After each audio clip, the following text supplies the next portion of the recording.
안녕하세요, 여러분. 이 고요한 밤, 당신과 함께할 이야기꾼입니다. 지금 당신이 어디에 있든 잠시 눈을 감고 상상해 보세요. 당신은 지금 막 잠에서 깨어납니다. 창밖은 부드러운 아침 햇살로 물들고 있지만 무언가 이상합니다. 세상이 소리를 잃었습니다. 자동차 경적 소리도, 이웃의 소음도, 멀리서 들려오던 도시의 희미한 맥박 소리도 모두 사라졌습니다.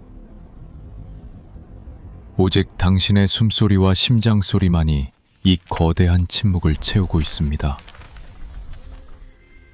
현실적으로 말하자면 우리 대부분은 이런 상황에서 하루도 버티기 힘들겠지만 오늘 밤은 이 고독한 상상 속으로 함께 떠나보는 건 어떨까요? 편하게 앉기 전에 잠시 시간을 내어 이 영상을 좋아요 누르고 구독해주세요. 하지만 정말로 제가 하는 일을 진심으로 즐기신다면요. 댓글에 당신이 지금 어디에 있는지, 그곳은 몇 시인지 알려주세요. 전 세계의 시간 속에서 우리가 이 순간을 함께하고 있다는 사실은 언제나 저에게 큰 울림을 주니까요.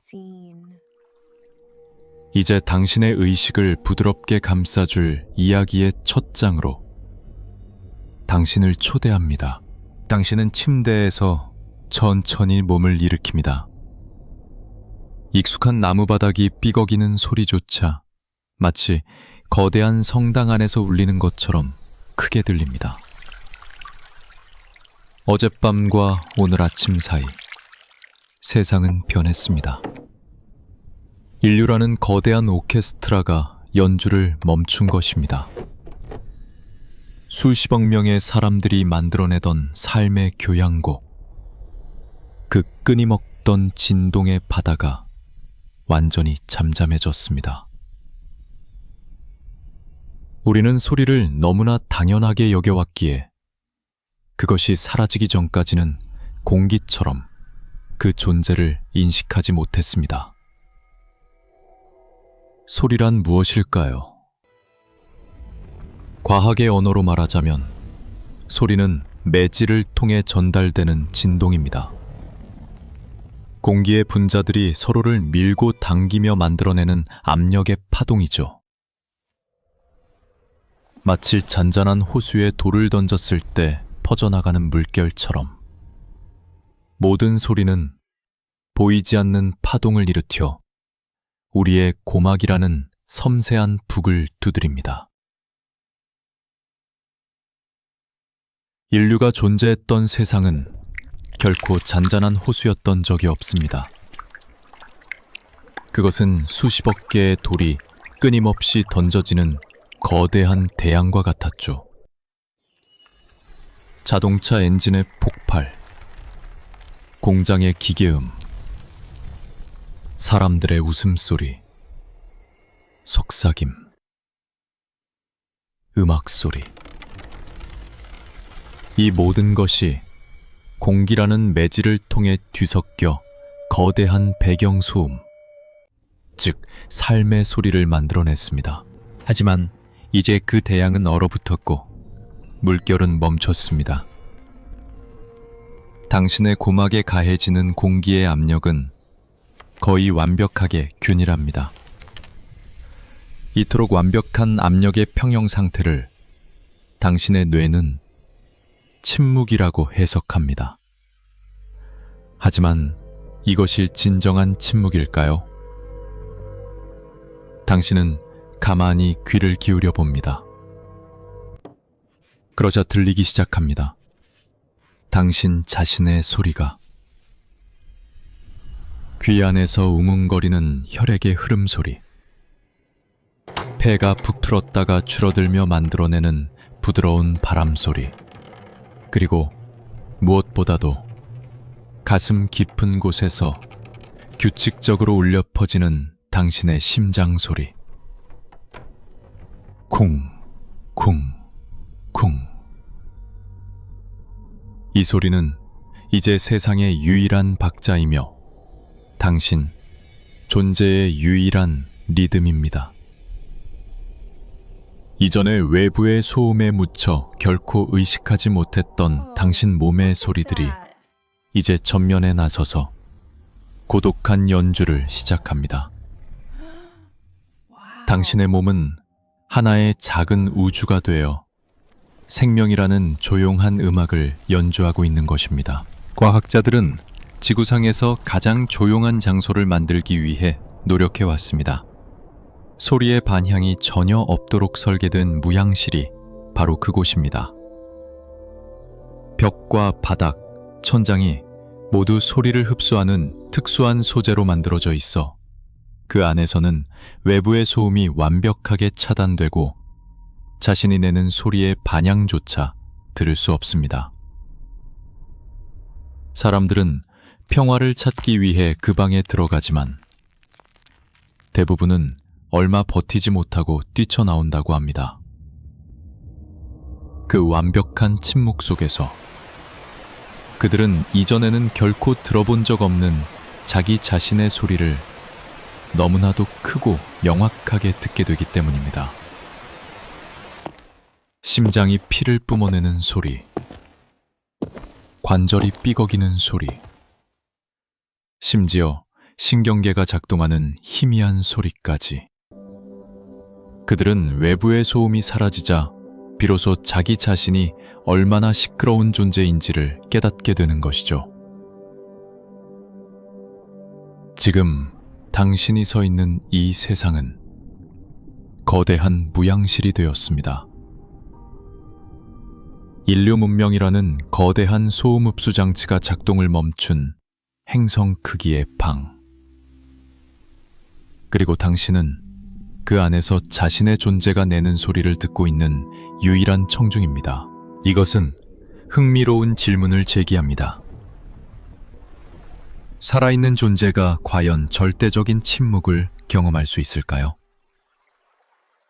어쩌면 생명 그 자체가 소리의 한 형태일지도 모릅니다. 외부 세계의 진동은 멈췄을지 몰라도 당신의 내면에서는 수조 개의 세포가 끊임없이 진동하며 생명이라는 활동을 이어가고 있으니까요. 당신은 집안을 천천히 걷습니다. 발걸음 소리 하나하나가 공간을 채우고 벽에 부딪혀 희미한 잔향을 남깁니다. 당신은 컵을 들어 올립니다. 손과 유리잔이 마찰하는 미세한 소리가 선명하게 들립니다. 물을 따르자 졸졸거리는 물소리가 마치 폭포수처럼 크게 느껴집니다. 당신의 모든 행동이 소리를 낳고 그 소리는 이제 주인을 잃은 세상에서 유일한 사건이 됩니다. 당신은 창문을 열고 밖을 내다봅니다. 바람이 부드럽게 불어와 나뭇잎들을 스치는 소리가 들립니다. 사각사각. 마치 비단이 서로 스치는 듯한 소리입니다. 이전에는 수많은 소음에 묻혀버렸을 이 작고 섬세한 자연의 소리가 이제는 세상의 중심이 됩니다. 저 멀리서 새 한 마리가 지저귀입니다. 그 맑고 청아한 소리는 어떤 방해도 받지 않고 공기를 가로질러 당신에게 도달합니다. 마치 온 세상을 위해 홀로 노래하는 듯한 그 소리에 당신은 잠시 숨을 멈춥니다. 숲속에서 나무가 쓰러질 때 그 소리를 들을 사람이 아무도 없다면 과연 소리가 난 것일까? 라는 오래된 철학적 질문이 있습니다. 소리는 물리적인 진동인 동시에 그것을 인식하는 의식 속에서 완성되는 감각입니다. 진동은 그저 공기의 떨림일 뿐이지만 그 떨림을 해석하고 소리라는 의미를 부여하는 것은 바로 듣는 이의 뇌입니다. 이제 이 행성에서 그 역할을 할 수 있는 존재는 당신뿐입니다. 바람이 나뭇잎을 스치는 소리, 파도가 해변에 부서지는 소리, 멀리서 천둥이 우는 소리. 이 모든 자연의 진동들은 이제 오직 당신의 고막을 통해서만 소리라는 의미를 부여받게 됩니다. 당신은 이 세상의 마지막 관찰자이자 마지막 청중이 된 것입니다. 당신의 의식이 없다면 이 행성은 그저 소리 없는 진동만이 가득한 침묵의 구슬에 불과할지도 모릅니다. 밤이 찾아오고 당신은 다시 침묵에 잠긴 어둠 속에 눕습니다. 낮 동안 당신의 행동이 만들어냈던 작은 소리들마저 사라진 지금, 침묵은 더욱 깊고 무거워진 듯합니다. 그것은 단순히 소리의 부재가 아닙니다. 그것은 수십억 개의 목소리, 수십억 개의 삶이 남기고 간 거대한 빈 공간이며 무게와 질감을 가진 실체처럼 느껴집니다. 당신의 뇌는 이 극단적인 감각의 결핍에 적응하려 했습니다. 어쩌면 곧 당신의 귀에는 유령 같은 소리들이 들려올지도 모릅니다. 존재하지 않는 전화벨 소리, 희미한 사람들의 말소리, 멀리서 들려오는 음악 소리 같은 것들 말이죠. 뇌가 스스로 만들어내는 환청. 그것은 잃어버린 세계에 대한 뇌의 그리움이자 이 거대한 침묵을 어떻게든 채워보려는 필사적인 노력일 것입니다. 하지만 지금은 아닙니다. 지금은 오직 당신의 심장 소리만이 어둠 속에서 조용히 그리고 꾸준히 울려 퍼지고 있습니다. 이 거대한 침묵의 첫날,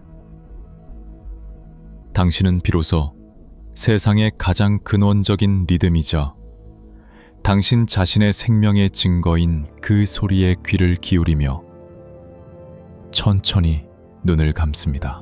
당신의 심장 소리라는 유일한 메트로놈에 맞춰 잠이 들고 다시 깨어난 아침. 세상의 침묵은 더 이상 어색하거나 놀라운 것이 아니라 이제 당신 현실의 바탕이 되었습니다.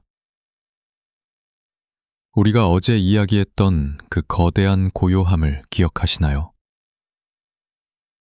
그것은 단순히 소리의 부재가 아니라 인류라는 연주자가 남기고 간 빈 무대와 같다고 했었죠. 오늘 당신은 그 무대 위에 남겨진 마지막 기계들의 희미한 속삭임, 즉 문명의 마지막 메아리를 듣기 위해 밖으로 나섭니다. 집 문을 열고 거리로 나서는 순간 당신은 거대한 정지 화면 속으로 걸어 들어가는 듯한 기분을 느낍니다. 자동차들은 도로 위에 아무렇게나 멈춰서 있고 가게의 문은 활짝 열려 있습니다. 마치 시간이 갑자기 얼어붙은 것처럼 보이지만 모든 것이 멈춘 것은 아닙니다. 저기 교차로의 신호등은 여전히 홀로 깜빡이고 있습니다. 빨간불, 노란불, 초록불. 아무도 건너지 않는 횡단보도를 향해, 아무도 운전하지 않는 도로를 향해. 그것은 텅 빈 세상을 향한 마지막 봉사를, 묵묵히 수행하고 있습니다. 이것이 바로 기계 속에 남은 메아리입니다. 인류가 사라졌다는 사실을 아직 인지하지 못한 채 마지막으로 입력된 명령을 충실히 반복하고 있는 자동화된 시스템들의 유령 같은 움직임. 당신은 도시의 심장부로 걸어갑니다. 고층 빌딩들은 햇빛을 반사하며 거대한 유리 묘비처럼 서 있고 그 사이를 걷는 당신의 발소리는 그 어느 때보다도 크고 외롭게 울려 퍼집니다. 당신은 문득 이 모든 것이 얼마나 위태로운 질서 위에 서 있었는지를 깨닫게 됩니다. 이 거대한 도시, 이 복잡하게 얽힌 문명 전체가 하나의 거대한 모래성과 같았습니다. 수십억 명의 사람들이 끊임없이 에너지를 쏟아부어 파도에 맞서 간신히 그 형태를 유지하고 있었던 것이죠. 하지만 이제 그 노력이 사라지자 우주의 가장 근본적인 법칙 중 하나가 그 모습을 드러내기 시작합니다. 바로 엔트로피의 법칙입니다. 엔트로피. 과학자들은 이 개념을 무질서도를 측정하는 척도라고 설명합니다. 우주의 모든 것은 질서 있는 상태에서 무질서한 상태로, 복잡한 상태에서 단순한 상태로, 에너지가 집중된 상태에서 분산된 상태로 나아가려는 경향이 있다는 것입니다. 이것은 거스를 수 없는 시간의 화살과 같습니다. 뜨거운 커피가 담긴 잔을 식탁 위에 놓아두면 그 열기는 잔 안에 머물지 않고 주변의 차가운 공기 속으로 서서히 흩어집니다. 마침내 커피와 방 안의 공기는 같은 온도가 되어 열적 평형을 이루게 되죠. 이것이 바로 엔트로피가 증가하는 과정입니다. 질서정연하게 모여있던 열 에너지가 무질서하게 흩어지는 것. 인류 문명은 이 엔트로피의 흐름에 맞서 싸우는 거대한 투쟁이었습니다.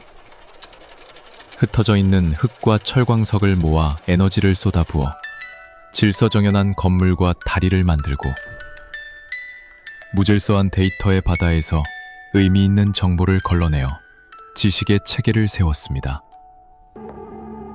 생명 그 자체도 엔트로피에 대한 놀라운 저항입니다. 주변 환경으로부터 에너지를 흡수하여 자신의 복잡하고 질서 있는 구조를 유지하려는 끊임없는 노력인 셈이죠. 하지만 이제 그 노력을 이어갈 존재가 사라졌습니다. 도시라는 거대한 커피잔은 이제 식어가기 시작합니다. 당신은 한 데이터 센터의 문을 발견합니다. 문은 굳게 닫혀 있지만 옆에 유리창이 깨져 있어 안으로 들어갈 수 있습니다. 안으로 들어서는 순간 당신은 차가운 공기와 함께 수백, 수천 대의 서버가 내는 낮은 윙윙거림에 휩싸입니다. 어둠 속에서 반짝이는 작은 불빛들이 마치 살아있는 별들처럼 보입니다. 이 기계들은 인류의 집단 지성이자 기억이었습니다. 세상의 모든 정보가 이곳을 통해 흐르고 저장되었죠. 그리고 지금도 이 서버들은 작동하고 있습니다. 펜은 계속해서 열을 식히고 하드드라이브는 회전하며 프로세서는 의미를 잃어버린 데이터를 처리하고 있습니다. 이 기계들은 자신들의 창조주가 사라졌다는 사실을 모릅니다. 그들은 그저 마지막 남은 전력이 닿을 때까지 혹은 작은 부품 하나가 마모되어 멈출 때까지 자신들의 임무를 계속할 것입니다. 이 데이터 센터는 엔트로피가 지배하는 세상 속에 외롭게 떠있는 질서의 섬과 같습니다.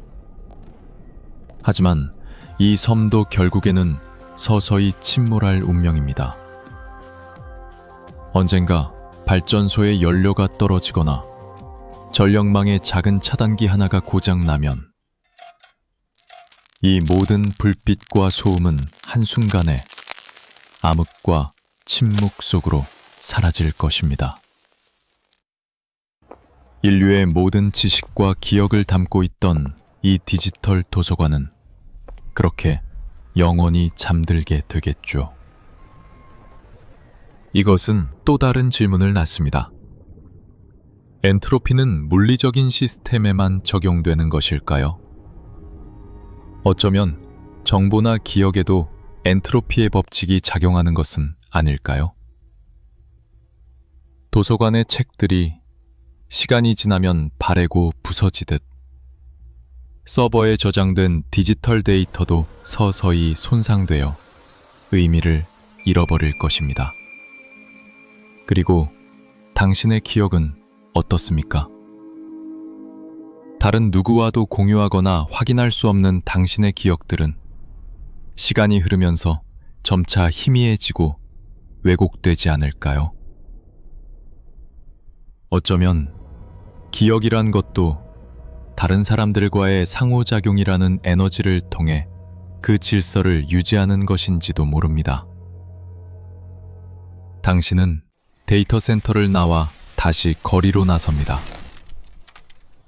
한때는 최첨단 기술을 뽐내던 자동화 공장의 문이 열려 있습니다. 안에서는 거대한 로봇 팔들이 조립 라인 위에서 멈춰 있습니다.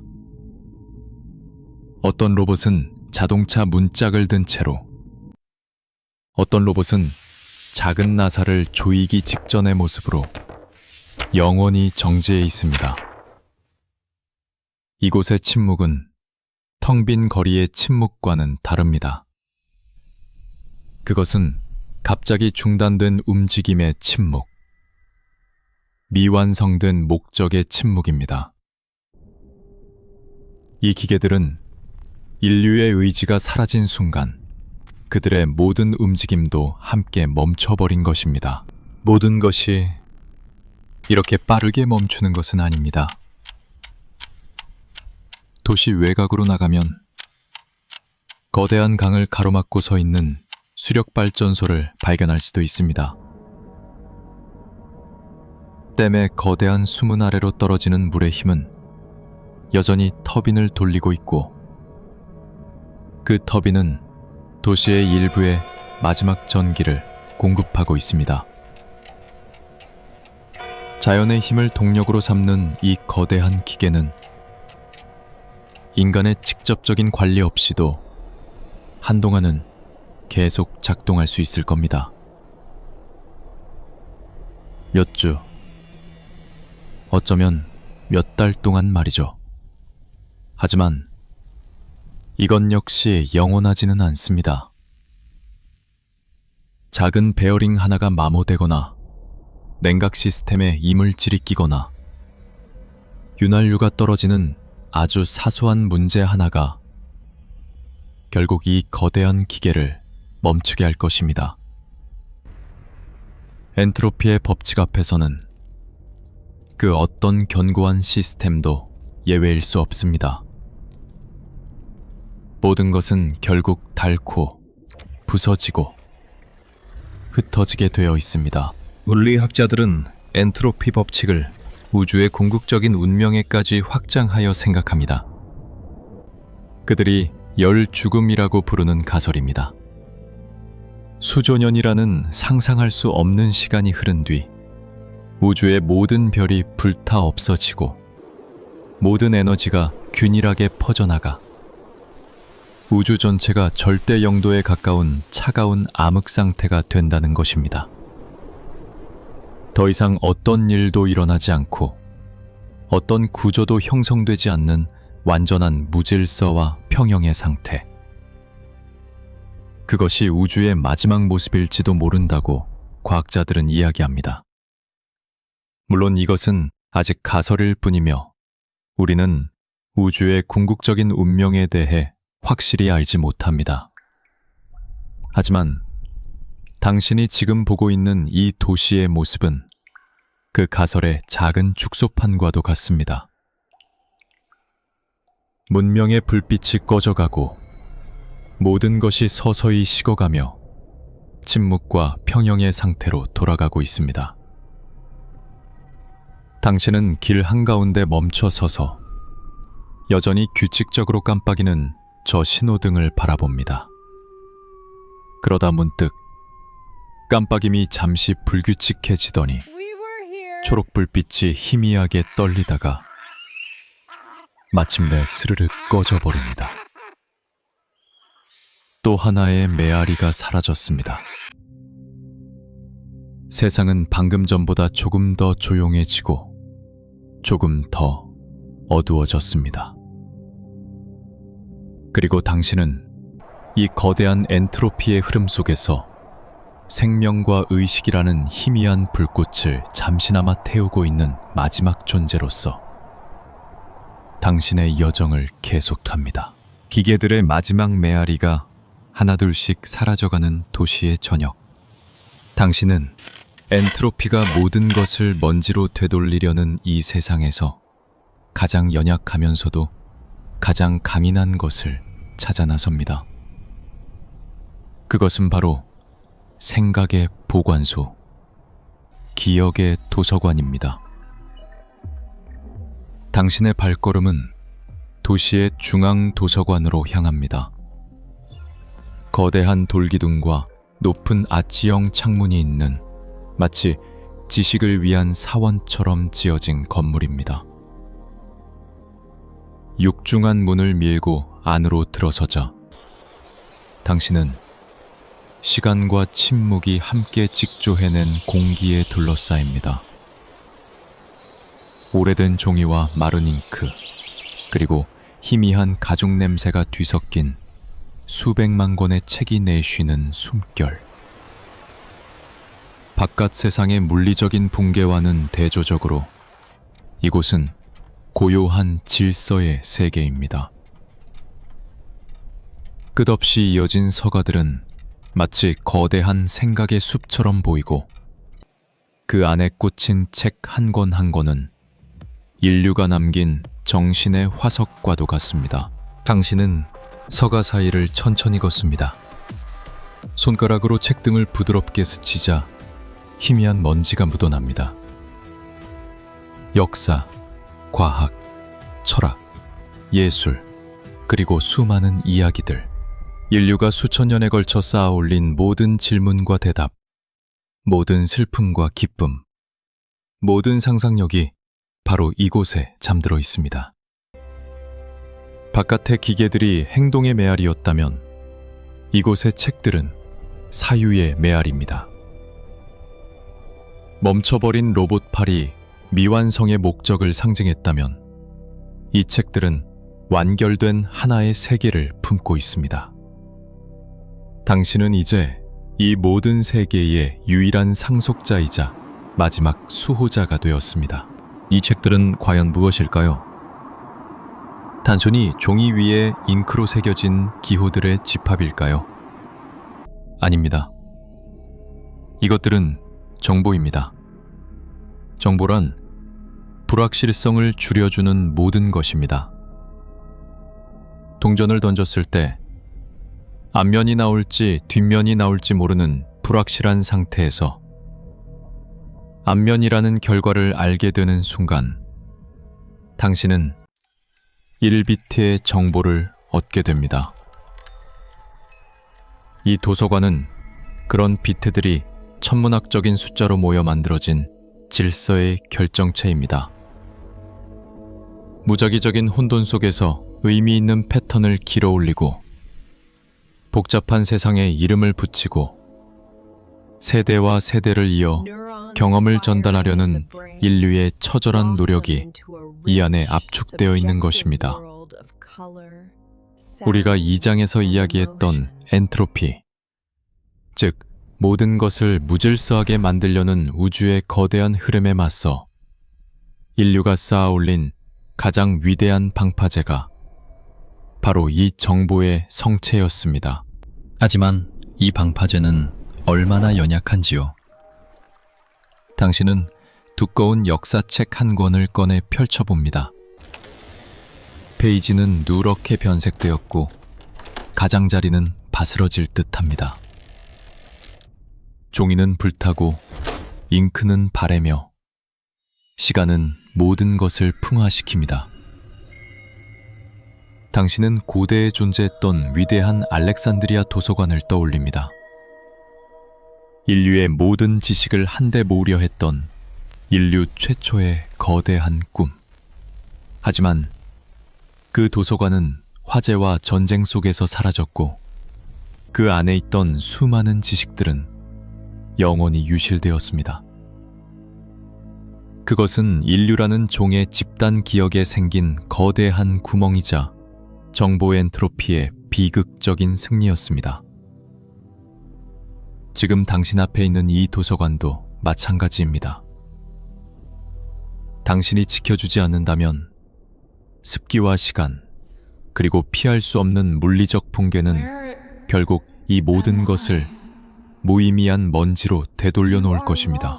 문득 당신은 이 종이책보다 훨씬 더 오래되고 견고한 정보 저장 매체를 생각하게 됩니다. 바로 당신 자신의 몸 안에 있는 유전 정보, DNA입니다. 당신은 잠시 손등을 내려다봅니다. 그 피부 세포 하나하나의 핵 안에는 30억 개의 염기쌍으로 이루어진 거대한 텍스트가 담겨 있습니다. 그것은 수십억 년에 걸쳐 생명이 기록해온 장대한 서사시이자 당신이라는 존재를 만드는 완벽한 설계도입니다.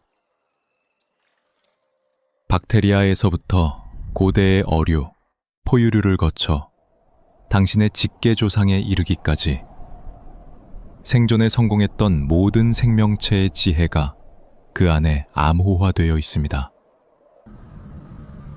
이 유전 정보는 책과는 비교도 할 수 없을 만큼 안정적이고 효율적인 방식으로 세대를 거쳐 전달되어 왔습니다. 인류는 이 사실을 깨닫고 지구상의 식물 유전 정보를 영구히 보존하기 위해 노르웨이의 외딴 섬에 스발바르 국제 종자 저장고를 만들었습니다.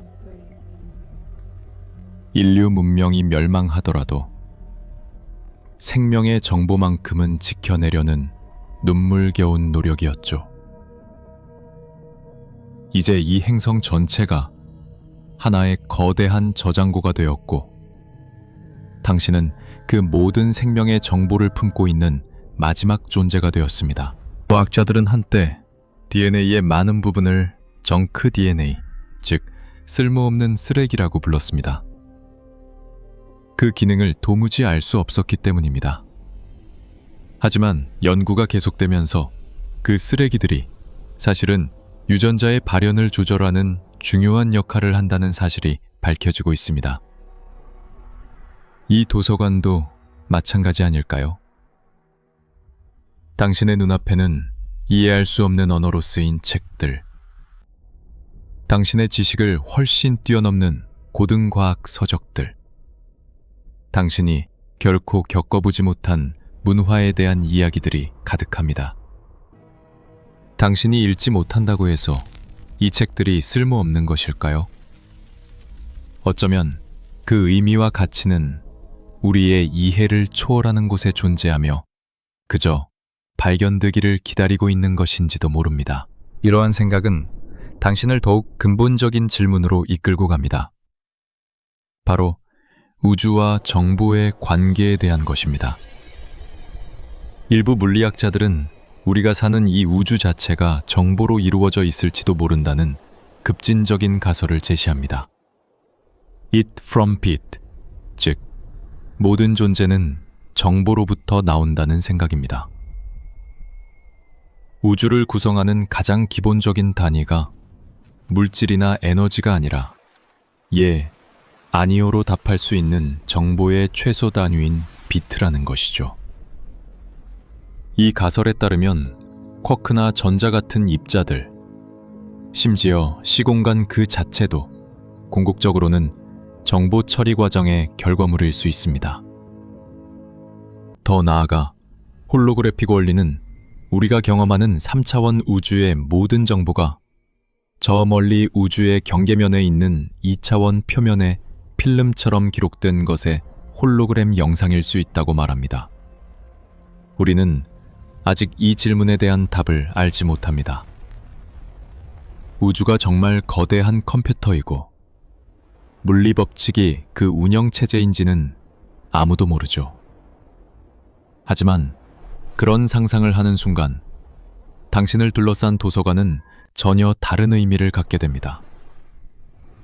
이곳은 더 이상 인간의 생각을 모아둔 장소가 아니라 정보로 이루어진 우주의 본질을 비추는 작은 거울이 됩니다. 창밖으로 해가 지고 도서관 안으로 길고 부드러운 그림자가 드리워집니다.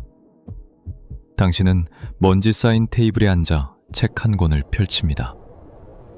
이제 이 세상의 모든 이야기는 당신이라는 단 한 명의 독자를 위해 존재합니다. 읽히지 않는 이야기는 과연 존재하는 것일까요? 해석하는 의식이 없다면 정보는 의미를 가질 수 있을까요? 당신이라는 마지막 의식의 불꽃이 꺼지는 순간 이 모든 지식과 이야기는 의미를 잃고 그저 잉크 자국으로 무작위한 기호의 나열로 돌아가게 될지도 모릅니다. 당신의 어깨에 놓인 책임감은 우주만큼이나 무겁지만 동시에 이상한 평화가 당신을 감쌉니다. 당신은 엔트로피의 혼돈에 맞서는 질서의 성체를 발견했습니다. 적어도 오늘 밤은 이 수많은 이야기와 생각들 속에서 당신은 더 이상 혼자가 아닙니다. 당신은 인류의 모든 꿈과 함께 이 고요한 밤을 지새울 것입니다. 당신은 책 속에 박제된 영원한 지식의 성체, 그 고요한 도서관에서 며칠 혹은 몇 주를 보냈습니다. 인류의 모든 사유가 잠든 그곳은 엔트로피의 흐름마저 멈춘 듯한 착각을 주는 안식처였습니다. 하지만 당신의 몸은 책과 달리 살아있는 유기체이며 살아있는 모든 것은 변화를 갈망합니다. 당신은 마침내 밖으로 다시 살아있는 세상으로 나아가기로 결심합니다. 도서관의 문을 열고 햇살 속으로 나서는 순간 당신은 세상이 당신을 기다려주지 않았음을 깨닫습니다. 당신이 책장을 넘기는 동안 세상은 조용하지만 거대한 반란을 시작하고 있었습니다. 그것은 파괴가 아닌 창조의 반란, 바로 자연의 귀환입니다. 당신의 눈에 가장 먼저 들어온 것은 아스팔트 도로의 갈라진 틈을 뚫고 솟아난 한 포기의 민들레입니다. 연약하기 짝이 없는 그 노란 꽃은 인간이 만든 가장 단단한 표면을 깨뜨리고 자신의 생명을 피워냈습니다. 건물 벽에는 담쟁이 덩굴이 푸른 핏줄처럼 뻗어올라가 차가운 유리를 서서히 뒤덮고 있고 콘크리트 계단의 날카로운 모서리는 부드러운 이끼의 녹색 융단으로 덮여 있습니다. 이것들은 주인 없는 정원에서 시작된 조용한 반란의 첫 신호탄이자 선발대입니다. 인류가 사라진 세상을 되찾기 위해 파견된 작지만 끈질긴 생명의 군대. 당신은 이 느리고도 거대한 변화의 물결 앞에서 경이로움을 느낍니다. 과학자들은 이 현상을 생태학적 천이라고 부릅니다. 어떤 환경이 교란된 후 시간이 지남에 따라 생물 군집의 종류와 구조가 점진적으로 변해가는 과정이죠. 마치 한 편의 장대한 교향곡처럼 이 천이 과정에도 정해진 순서와 악장이 있습니다. 첫 번째 악장을 여는 것은 민들레나 이끼와 같은 개척종들입니다. 이들은 척박한 환경에서도 살아남을 수 있는 강인한 생명력을 지니고 있습니다. 그들이 뿌리를 내리고 살아가고 죽어서 썩는 과정은 아주 조금씩이지만 분명하게 흙을 만들어내고 환경을 개선합니다. 그들이 닦아놓은 길 위로 두 번째 악장의 연주자인 풀과 작은 관목들이 들어섭니다. 그들이 더 깊이 뿌리를 내리면 아스팔트와 콘크리트는 더욱 빠르게 부서지고 틈은 더욱 넓어집니다. 그 다음은 자작나무나 소나무처럼 성장이 빠른 나무들이고 마침내 수백 년의 시간이 흐르면 참나무나 너도밤나무가 숲을 이루는 안정된 상태, 즉 극상림에 도달하게 됩니다. 당신은 지금 한때 회색의 도시였던 이 땅에서 시작되는 생태 교양국의 첫 악장을 직접 목격하고 있는 것입니다. 당신은 한때 완벽하게 관리되던 중앙공원을 가로지릅니다. 기하학적인 모양으로 다듬어져 있던 화단에는 이제 이름 모를 야생화들이 제멋대로 피어 있고 잔디밭은 이미 무릎 높이까지 자라나 작은 초원을 이루고 있습니다. 인간의 통제라는 족쇄에서 풀려난 식물들은 본래의 야성을 되찾아 자유롭게 뻗어나가고 있습니다. 당신은 수많은 자동차가 멈춰서 있는 고속도로 위를 걷습니다. 강철의 강이었던 이 돌은 이제 갈라진 틈 사이로 솟아난 어린 싹들로 인해 점점이 녹색으로 물들고 있습니다. 앞으로 몇 년만 더 지나면 이 도로는 거대한 선형의 숲이 될 것입니다. 이 모든 변화는 인류가 수백 년에 걸쳐 이룩한 문명이 얼마나 얇고 일시적인 막에 불과했는지를 보여줍니다.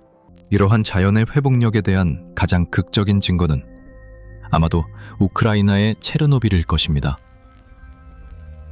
1986년 원자력 발전소 폭발 사고로 인해 그 일대는 인간이 살 수 없는 죽음의 땅이 되었습니다. 사람들은 방사능으로 오염된 그곳이 영원히 생명이 살 수 없는 불모지로 남을 것이라 생각했습니다. 하지만 인류가 떠나자 놀라운 일이 벌어졌습니다. 보이지 않는 죽음의 입자들이 가득한 그 땅에서 자연은 우리 모두의 예상을 뛰어넘는 강력한 생명력을 보여주었습니다. 지금 체르노빌에 버려진 도시 프리피아트의 거리에는 늑대와 멧돼지떼가 돌아다니고 희귀한 야생마와 수많은 새들이 보금자리를 틀었습니다.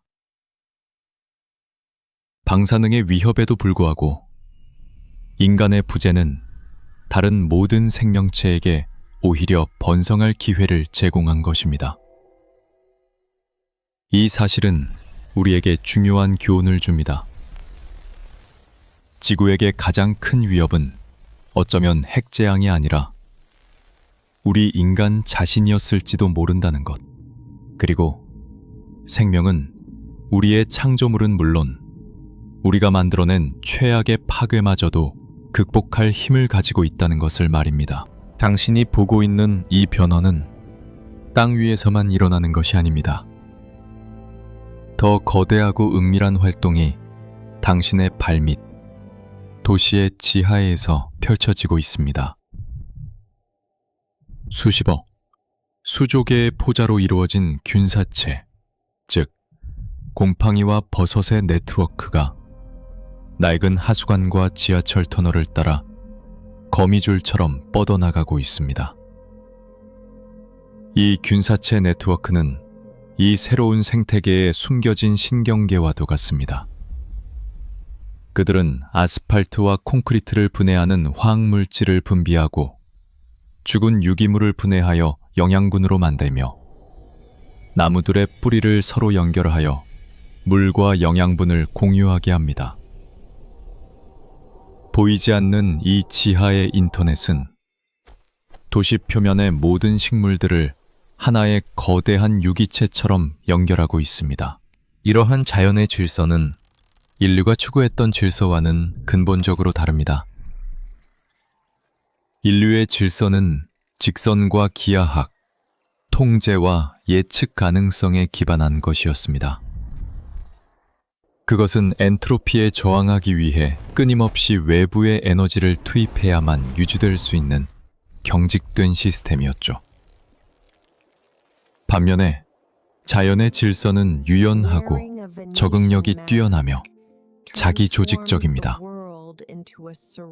그것은 엔트로피에 저항하는 대신 삶과 죽음, 성장과 쇠퇴라는 순환의 흐름 자체를 이용합니다. 하나의 생명이 죽으면 그 사체는 다른 생명의 자양분이 되어 더 큰 질서를 만들어냅니다. 이러한 관점은 일부 과학자들이 제시한 가이아 가설과 맞닿아 있습니다. 지구 그 자체가 하나의 거대한 초유기체라는 생각입니다.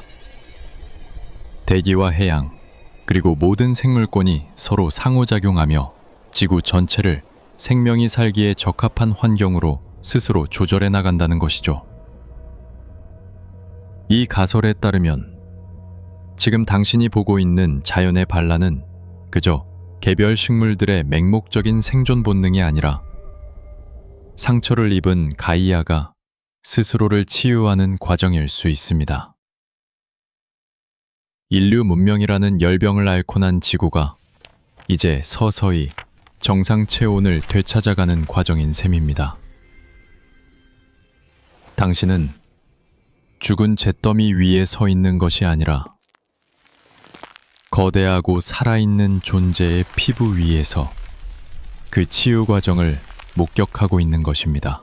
당신은 담쟁이 덩굴이 휘감고 있는 한 고층 빌딩의 옥상으로 올라갑니다. 그곳에서 내려다보는 도시의 풍경은 이제 더 이상 회색빛이 아닙니다. 건물의 날카로운 윤곽은 녹색의 융단 아래 부드러워졌고 거리에는 푸른 강이 흐르는 듯합니다. 우리가 일장에서 이야기했던 그 완전한 침묵은 이제 수많은 생명의 소리로 채워지고 있습니다. 벌레들의 날개짓 소리, 바람에 나뭇잎이 스치는 소리, 멀리서 들려오는 새소리. 이것은 인류가 연주했던 교향곡과는 다르지만 훨씬 더 오래되고 영원한 생명의 교향곡입니다. 당신은 텅 빈 세상의 마지막 생존자가 아니라 새로운 세상의 탄생을 목격하는 유일한 관찰자임을 깨닫습니다. 조용한 반란은 이미 시작되었고 그 승리는 시간 문제일 뿐입니다. 담쟁이 덩굴이 감싼 빌딩 옥상에서 당신은 새로운 세상의 탄생을 지켜보았습니다. 발밑에서는 녹색의 군대가 조용히 도시를 점령하고 있었고 대지는 스스로를 치유하며 아주 오래된 생명의 교향곡을 다시 연주하기 시작했습니다. 해가 지고 마지막 햇살의 흔적마저 사라지자 당신의 시선은 자연스럽게 아래에서 위로, 땅에서 하늘로 향합니다. 그리고 당신은 인류가 스스로의 불빛에 눈이 멀어 오랫동안 잊고 지냈던 우주의 진짜 얼굴과 마주하게 됩니다. 빛 공해. 인류는 밤을 정복하기 위해 만든 인공의 빛으로 밤하늘의 별들을 지워버렸습니다. 하지만 이제 그 모든 인공의 빛이 꺼진 세상에서 밤하늘은 마침내 본연의 모습을 드러냅니다. 그것은 검은 벨벳 위에 몇 개의 다이아몬드가 박힌 소박한 풍경이 아닙니다. 그것은 숨막힐 듯한 장관입니다. 하늘을 가로지르는 우리 은하의 모습은 더 이상 희미한 구름띠가 아니라 수천억 개의 별들이 모여 흐르는 거대한 빛의 강입니다. 그 강물 속에는 어두운 먼지띠가 만들어내는 복잡한 무늬가 있고 곳곳에 성운들이 보석처럼 박혀 붉고 푸른빛을 발하고 있습니다. 맨눈으로도 다른 은하들이 희미한 솜털 뭉치처럼 보입니다. 하늘 전체가 살아있는 듯한 깊이와 질감을 가지고 당신을 향해 쏟아져 내릴 듯 펼쳐져 있습니다. 당신은 지금 인류 역사상 그 누구도 도시 한복판에서는 본 적 없는 태초의 밤하늘을 보고 있는 것입니다.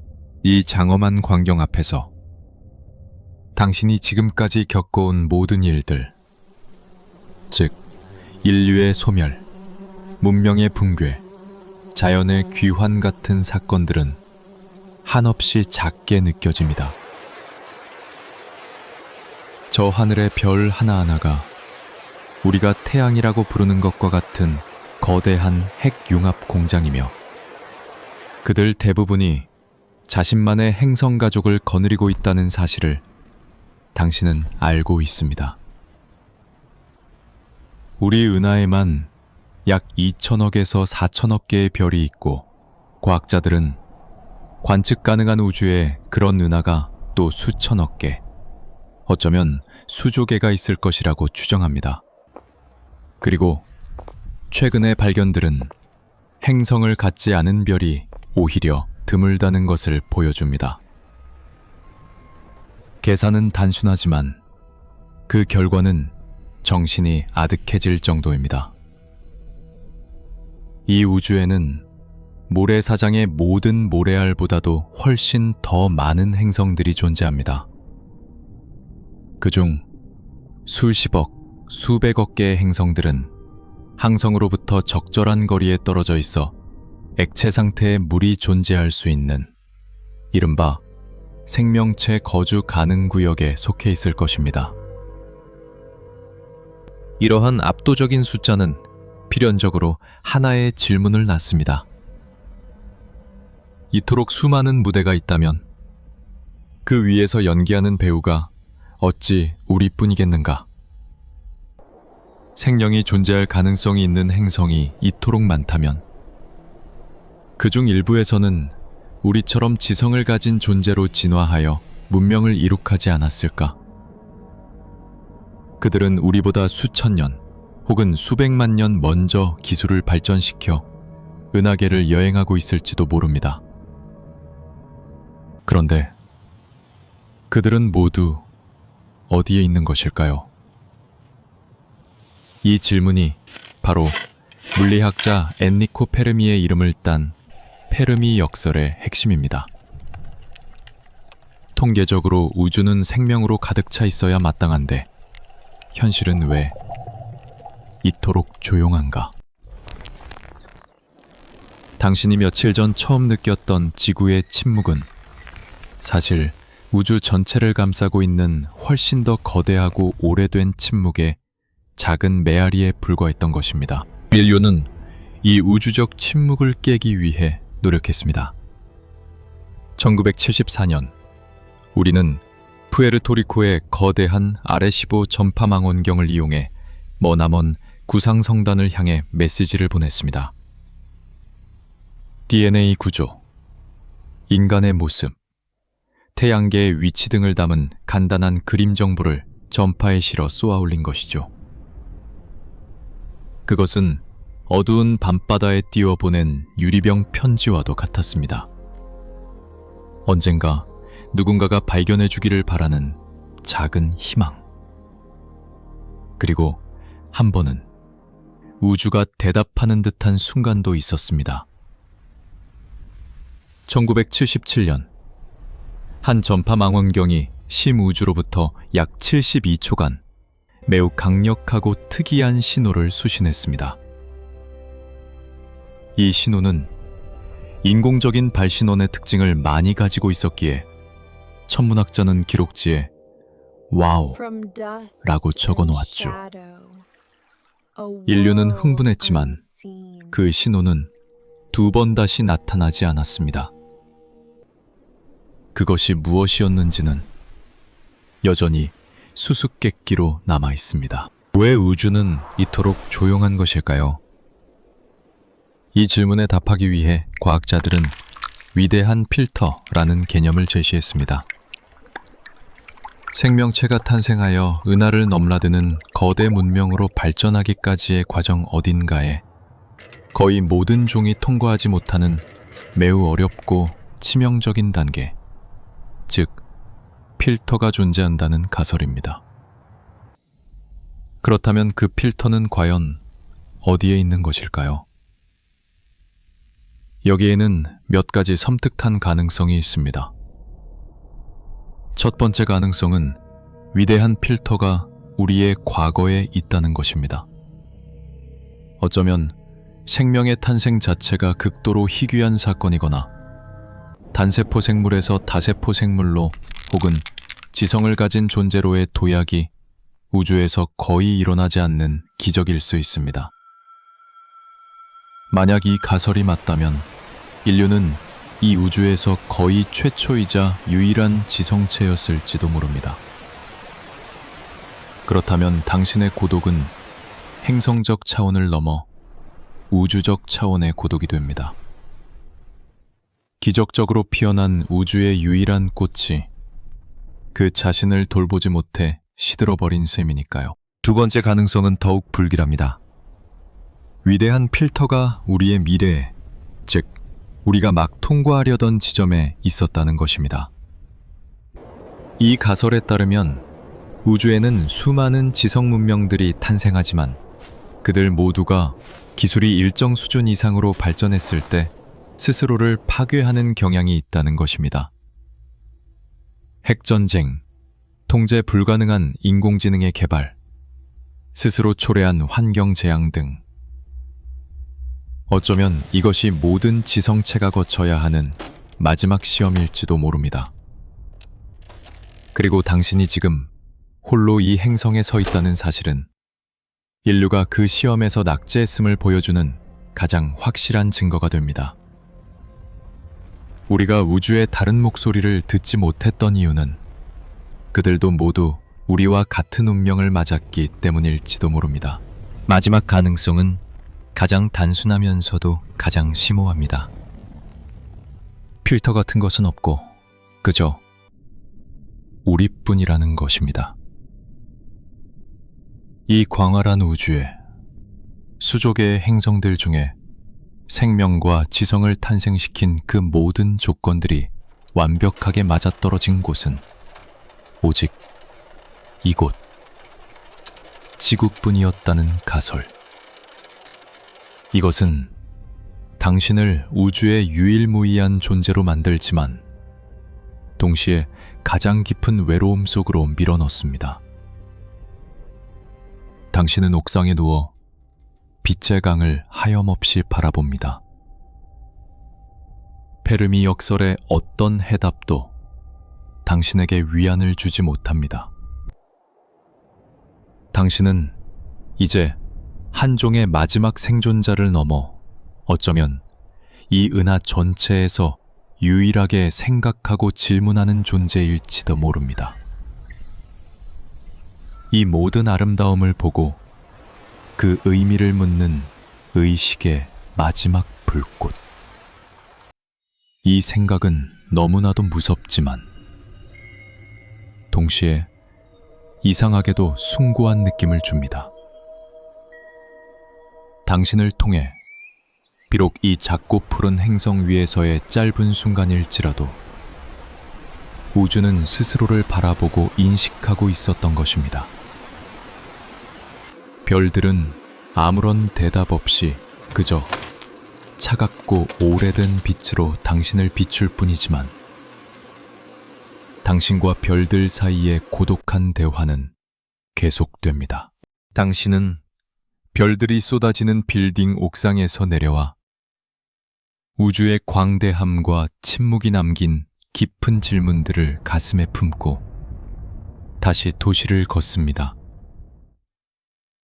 저 하늘의 별들 사이에서 다른 지적 생명체의 신호를 찾으려 했던 인류의 노력을 떠올리며 당신은 어쩌면 우리가 완전히 잘못된 곳을 찾고 있었을지도 모른다는 생각을 합니다.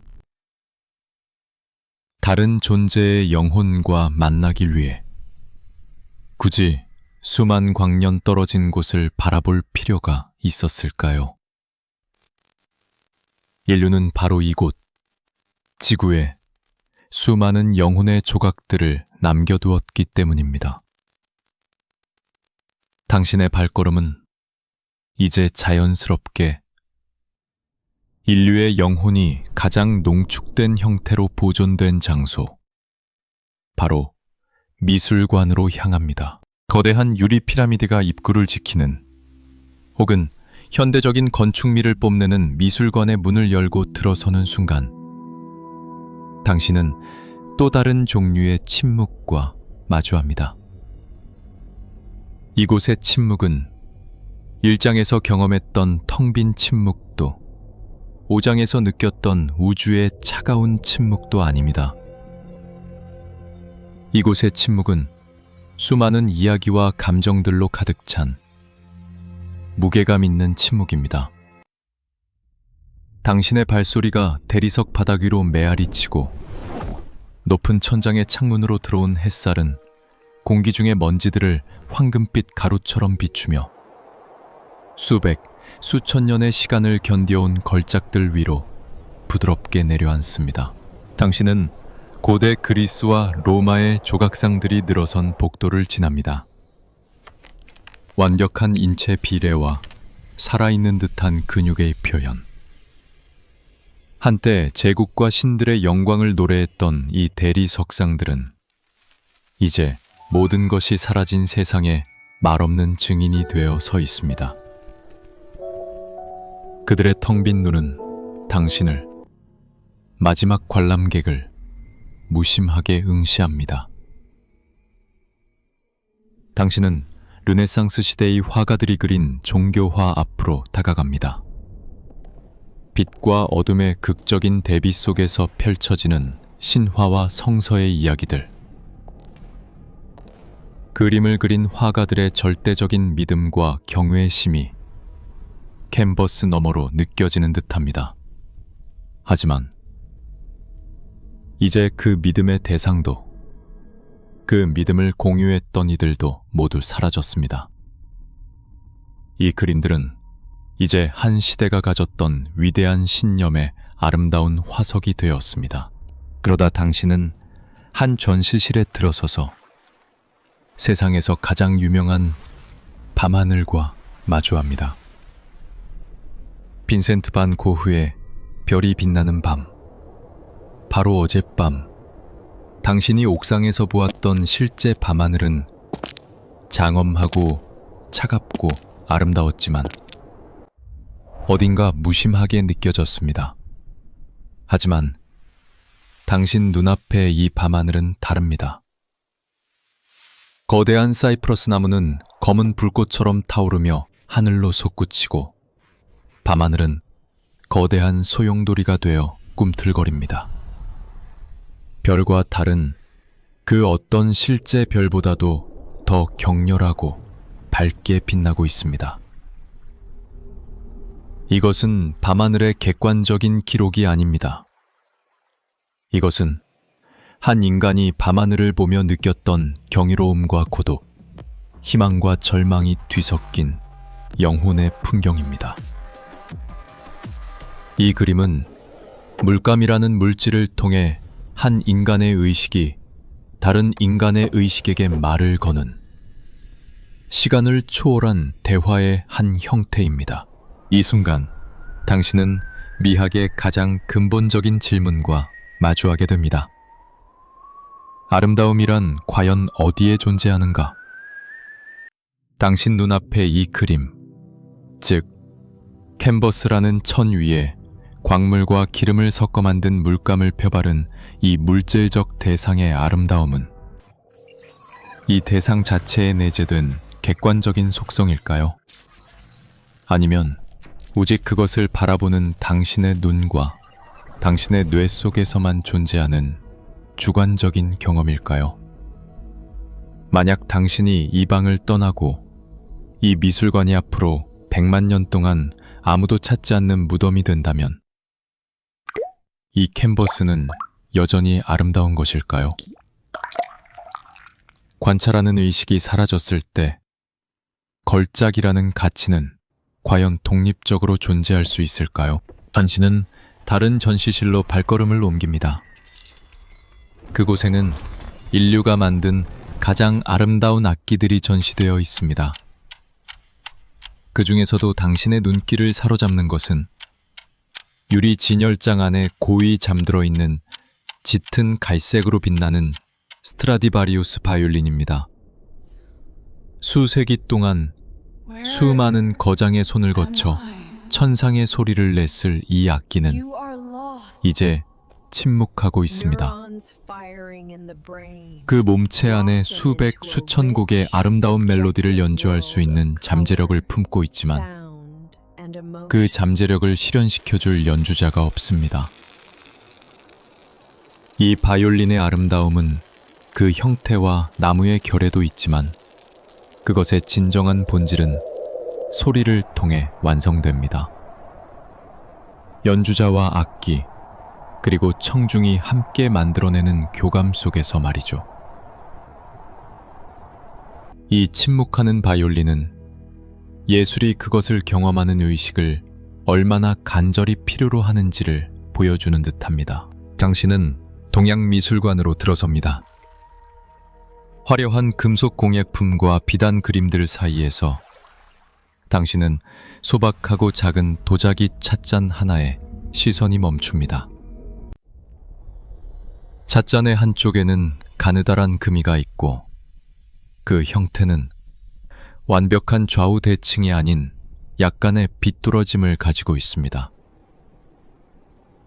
과거의 세상이었다면 아마 완벽하고 화려한 다른 작품들에 가려 주목받지 못했을 것입니다. 하지만 모든 것이 부서지고 낡아가는 지금, 당신은 이 불완전함 속에서 깊은 아름다움을 발견합니다. 당신은 일본의 미의식인 와비사비를 떠올립니다. 불완전하고 비영구적이며 미완성된 것들 속에서 아름다움을 찾는 태도. 이 금이 간 찻잔은 엔트로피가 모든 것을 허물어뜨리는 당신의 세계를 완벽하게 반영하고 있습니다. 예술은 세상을 모방할 뿐만 아니라 세상을 어떻게 바라봐야 하는지를 가르쳐주고 있는 것입니다. 3장에서 우리가 이야기했던 정보를 기억하시나요? 예술은 어쩌면 가장 고도로 압축된 형태의 정보일지도 모릅니다. 과학책이 사실적 정보를 전달한다면 그림이나 음악은 다른 어떤 방법으로도 전달할 수 없는 담정적, 경험적 정보를 전달합니다. 별이 빛나는 밤은 단순히 19세기 프랑스의 밤하늘에 대한 데이터가 아니라 그 밤하늘 아래 서 있던 한 인간의 내면 우주 전체를 담고 있는 압축 파일과 같습니다. 그리고 지금 이 미술관의 모든 작품들은 당신이라는 단 한 명의 관객을 위해 그들의 마지막 공연을 펼치고 있습니다. 당신은 그저 바라보는 것이 아닙니다. 당신은 증언하고 있는 것입니다. 당신의 의식은 창조자와 창조물 사이에 끊어졌던 회로를 다시 연결하는 마지막 연결고리입니다. 당신이 없다면 이 모든 것들은 그저 의미 없는 사물이 되어 다른 모든 것들처럼 서서히 먼지로 돌아갈 뿐입니다. 당신은 거대한 전시실 중앙의 벤치에 앉습니다. 사방은 인류의 열정과 천재성, 슬픔과 환희의 유령들로 가득합니다. 별들이 가득한 우주의 침묵은 광대하고 공허하게 느껴졌지만 이 미술관의 침묵은 오히려 충만하게 느껴집니다. 아직 들려지지 않은 이야기와 불려지지 않은 노래들로 가득 차 있습니다. 우주는 말이 없었지만 인류는 그렇지 않았습니다. 우리는 그림과 조각, 음악과 이야기 속에서 끊임없이 소리치고 노래하고 속삭였습니다. 그리고 이 순간 당신은 그 모든 아름답고 덧없는 메아리들의 유일한 관리인입니다. 미술관의 침묵 속에서 당신은 시간을 초월한 예술 작품들과 함께했습니다. 수백 년 전 화가의 붓질이, 수천 년 전 조각가의 끌질이 바로 지금 당신의 눈앞에 현재가 되어 존재했습니다. 예술은 과거의 한순간을 붙잡아 영원으로 만드는 마법과도 같았습니다. 미술관을 나온 당신의 세상은 이제 더 이상 날짜나 요일로 구분되지 않습니다. 아침에 해가 뜨고 저녁에 해가 지는 것, 배가 고파지고 다시 채워지는 것, 달이 차고 기우는 것이 당신의 유일한 시계입니다. 약속도 마감도 기념일도 없는 세상에서 시간은 인류가 씌워놓은 모든 굴레를 벗어던지고 본래의 모습으로 흐르기 시작합니다. 당신은 시간에 대한 당신의 감각이 이상하게 왜곡되고 있음을 느낍니다. 어떤 날은 마치 영원처럼 길게 느껴집니다.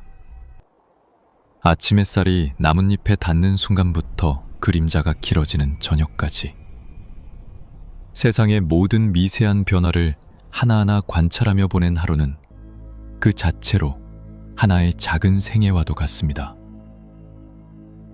반면에 어떤 때는 며칠 혹은 몇 주가 하나의 흐릿한 인상으로 뭉뚱그려져 순식간에 지나가 버립니다. 기억은 뒤섞이고 어제가 오늘 같고 내일 또한 오늘과 다르지 않을 것이라는 생각에 시간의 경계는 무의미해집니다. 시간은 더 이상 일정한 속도로 흐르는 강물이 아닙니다. 그것은 때로는 넓고 잔잔한 호수처럼 정체해 있다가 때로는 좁은 협곡을 지나는 급류처럼 휘몰아치기도 하는 예측할 수 없는 흐름이 되었습니다. 인류 문명이라는 댐과 운하가 사라지자 시간의 강은 마침내 제멋대로 범람하기 시작한 것입니다. 우리는 모두 똑같은 시간 속을 살아간다고 믿어왔습니다. 1초는 누구에게나 똑같은 1초라고. 하지만 20세기 초 알베르트 아인슈타인이라는 한 젊은 과학자는 인류의 이 오래된 믿음을 송두리째 뒤흔들어 놓았습니다. 그는 시간이 우주 어디에서나 똑같이 흐르는 절대적인 것이 아니라고 선언했습니다. 시간은 중력과 속도에 따라 늘어나기도 하고 줄어들기도 하는 상대적인 것이라는 사실을 밝혀낸 것입니다. 그는 시간과 공간이 서로 분리된 것이 아니라 시공간이라는 하나의 직물처럼 얽혀 있다고 설명했습니다. 그리고 이 시공간이라는 직물은 무거운 물체 주위에서 휘어지고 빠르게 움직이는 물체 안에서는 천천히 흐릅니다. 이해하기 어려운 이 개념을 설명하기 위해 과학자들은 쌍둥이 역설이라는 유명한 사고 실험을 이야기합니다. 여기 똑같이 태어난 쌍둥이가 있습니다. 한 명은 지구에 남고 다른 한 명은 빛의 속도에 가깝게 날아가는 우주선을 타고 머나먼 별을 향해 여행을 떠납니다. 우주선이 지구를 떠나 몇 년간의 항해를 마치고 돌아왔을 때 놀라운 일이 벌어집니다. 우주선에 탔던 쌍둥이는 겨우 몇 살밖에 늙지 않았지만 지구에 남아있던 쌍둥이는 이미 백발의 노인이 되어 있는 것입니다. 우주선 안에서는 지구보다 시간이 훨씬 느리게 흘렀기 때문입니다. 이것은 공상과학소설이 아닙니다. 이 현상은 실제로 원자시계를 실은 제트기와 인공위성을 통해 수없이 증명되었습니다. 당신이 매일같이 의존했을지도 모르는 위성 위치 확인 시스템, 즉 GPS는 위성 안의 시간이 지상의 시간보다 미세하게 더 빨리 흐른다는 이 상대성 이론의 효과를 보정하지 않으면 제대로 작동할 수 없습니다. 시간은 당신이 생각했던 것보다 훨씬 더 유연하고 이상한 존재입니다. 당신은 지금 거대한 중력을 가진 행성, 지구의 표면에 서 있습니다. 바로 그 사실만으로도 당신의 시간은 저 위, 중력이 약한 우주 공간보다 아주 미세하게 느리게 흐르고 있습니다. 당신이 세상에서 가장 높은 산꼭대기에 올라간다면 당신의 시간은 아주 조금, 눈치챌 수도 없을 만큼 빨라질 것입니다. 당신이 딛고선 이 행성 자체가 하나의 거대한 시간 기계인 셈입니다. 하지만 시간이 이토록 상대적이고 변화무쌍한 것이라면 왜 우리는 그것이 항상 한 방향으로만 흐른다고 느끼는 것일까요? 왜 우리는 과거는 기억하지만 미래는 기억하지 못할까요? 왜 깨진 유리잔은 저절로 다시 붙지 않고 흩어진 연기는 다시 모이지 않을까요? 물리학의 기본 법칙들 대부분은 시간을 거꾸로 돌려도 똑같이 성립합니다. 행성들이 태양 주위를 도는 영상을 거꾸로 재생해도 전혀 어색하지 않은 것처럼 말이죠. 그럼에도 불구하고 우리의 우주는 과거에서 미래라는 한쪽 방향으로만 나아가는 것처럼 보입니다. 과학자들은 이것을 시간의 화살이라고 부릅니다. 이 수수께끼에 대한 가장 유력한 설명은 우리가 2장에서 만났던 반가운 친구, 바로 엔트로피의 법칙입니다. 우주 전체는 시간이 흐름에 따라 질서 있는 상태, 즉 엔트로피가 낮은 상태에서 무질서한 상태, 즉 엔트로피가 높은 상태로 나아간다는 것. 식어가는 커피잔, 부서져가는 도시, 그리고 언젠가는 불타 없어질 별들. 이 모든 엔트로피의 증가는 우주라는 거대한 캔버스에 시간의 화살이 나아갈 방향을 그려주는 역할을 합니다. 과거는 질서 정연했고 미래는 무질서할 것이기 때문에 시간은 그 사이를 흐를 수밖에 없는 것입니다. 하지만 이것이 이야기의 전부일까요? 일부 철학자들과 물리학자들은 시간이 흐른다는 우리의 느낌 자체가 인간 의식의 특징일지도 모른다고 질문합니다. 어쩌면 우주는 과거, 현재, 미래가 모두 이미 존재하고 있는 하나의 거대한 4차원 시공간 덩어리일 뿐이고 우리의 의식이라는 작은 손전등이 그 덩어리의 한 단면을 비추며 지나가면서 시간이 흐르는 것 같은 환상을 만들어내는 것은 아닐까요? 만약 이 우주에 의식을 가진 존재가 없다면 시간은 과연 흐르는 것일까요? 아니면 그저 존재하는 것일까요? 우리는 아직 그 답을 알지 못합니다. 당신은 강가에 앉아 하염없이 물이 흘러가는 것을 바라봅니다. 저 강물이야말로 시간에 대한 완벽한 비유입니다. 항상 한 방향으로 흐르고 지형에 따라 속도가 바뀌며 결코 같은 물이 두 번 다시 당신 앞을 지나가지 않습니다. 당신은 문득 깨닫습니다. 당신은 더 이상 시간이라는 강의 승객이 아니라는 것을. 당신의 의식, 당신의 기억, 당신의 인식이야말로 홀로 남은 이 세상에서 시간의 흐름을 만들어내는 유일한 주체입니다. 달력과 시계가 사라진 지금, 당신에게 남은 것은 가장 원초적인 시간의 증거들 뿐입니다. 해를 뜨고 짐, 계절의 변화, 그리고 당신을 둘러싼 모든 것이 서서히 먼지로 돌아가는 엔트로피의 조용한 행진. 당신은 오늘이 며칠인지 무슨 요일인지는 잊어버렸지만 그 대신 시간의 더 깊고 이상한 본질과 마주하고 있습니다. 시간의 강가에서 당신은 모든 것이 흘러가고 사라진다는 우주의 근본적인 진리를 온몸으로 느꼈습니다. 당신의 의식마저도 언젠가는 엔트로피의 바다로 돌아갈 잠시 타오르는 불꽃에 지나지 않습니다.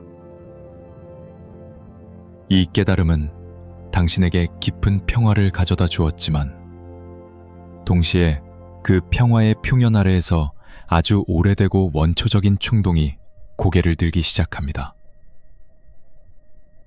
그것은 바로 흔적을 남기고 싶다는 욕망입니다.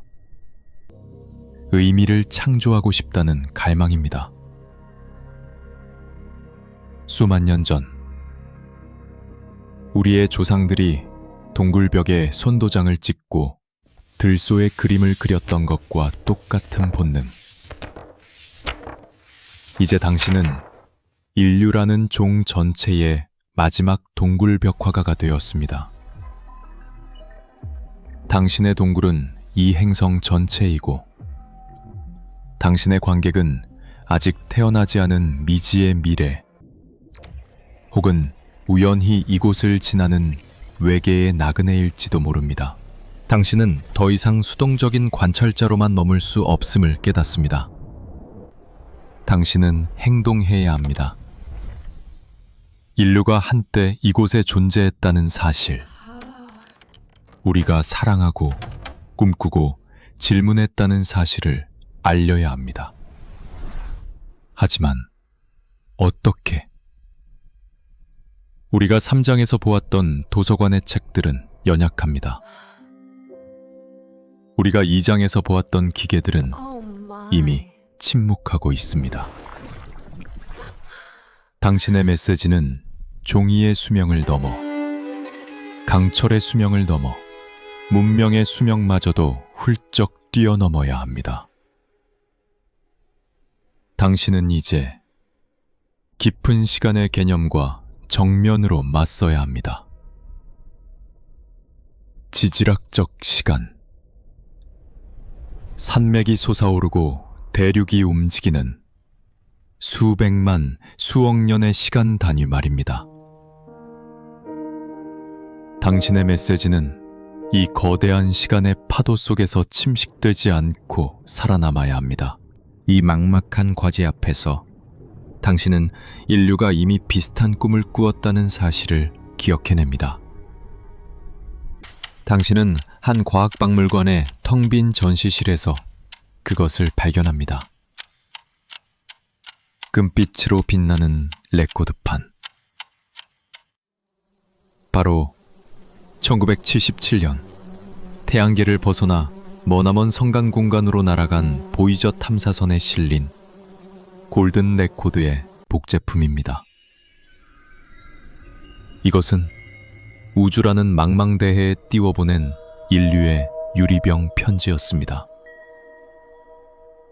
그 안에는 무엇이 담겨 있었을까요? 당신은 기록을 더듬어 그 내용을 떠올려 봅니다. 그곳에는 지구의 소리가 담겨 있었습니다. 바람과 천둥 소리, 파도 소리, 귀뚜라미와 고래의 노래, 그리고 인간의 소리, 아기의 첫 울음, 어머니의 키스 소리, 다양한 언어로 건네는 안녕하세요라는 인사말, 그리고 바흐와 모차르트, 루이 암스트롱과 척 베리의 음악, 또한 115장의 이미지에는 인간의 삶과 과학, 자연의 모습이 암호화되어 있었습니다. 수학 공식과 남녀의 모습, 아이를 낳는 장면과 도시의 풍경까지. 이 모든 것은 우리는 이런 존재였습니다. 우리의 세상은 아름다웠습니다. 라고 말하는 인류가 보낸 가장 낙관적이고 아름다운 자기소개서였습니다. 하지만 보이저 골든 레코드는 우주 공간의 진공 속으로 날아갔기에 수억 년을 버틸 수 있었습니다. 지구 위에서는 상황이 다릅니다. 비와 바람, 지각 활동과 엔트로피의 끊임없는 공격이 모든 것을 지워버리려 할 것입니다. 당신은 인류가 남긴 또 다른 종류의 장기 보존 메시지에 대해 생각합니다. 그것은 희망이 아닌 경고의 메시지였습니다. 바로 핵폐기물 저장소에 대한 경고 말입니다. 수만 년 후의 미래 세대에게 이곳이 위험하니 절대 파헤치지 말라고 어떻게 알릴 수 있을까? 언어는 변하고 해골이나 방사능 표시는 의미가 변질될 수 있습니다. 당시 과학자들과 인문학자들은 가시덤불 모양의 지형을 인공적으로 만들거나 불길한 신화를 창조하여 구전으로 전하는 원자력 사제 같은 아이디어까지 제안했습니다.